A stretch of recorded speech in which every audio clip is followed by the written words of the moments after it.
বন্ধুরা আমি 12 নম্বর ক্লাসের নতুন টিচার ছিলাম, কিন্তু ওই ক্লাসের বাচ্চারা অনেক বেশি শয়তান ছিল।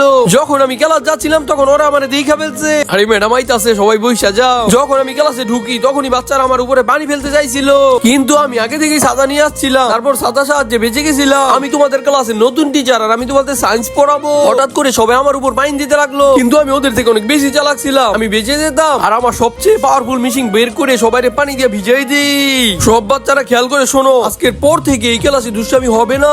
যদি কোনো বাচ্চারা দুষ্টামি করতে গিয়ে পাওয়া যায় ওরে সোজা ক্লাস থেকে বের করে দিমু। আর এই ম্যাডাম আমাদের সাথে তো একটু বেশি জুলুম করতেছে। তোমাদের কাছে 10 মিনিট আছে আর আমি তাড়াতাড়ি চ্যাপ্টার 1 কমপ্লিট চাই। আমি যখন বাচ্চাদের খাতা চেক করতেছিলাম দেখলাম ওরা খাতার ভিতর সাপরাই খাতিছে। আমি ভয় না পেয়ে ওদের সাপ ওদের উপরেই ঢিল মারলাম।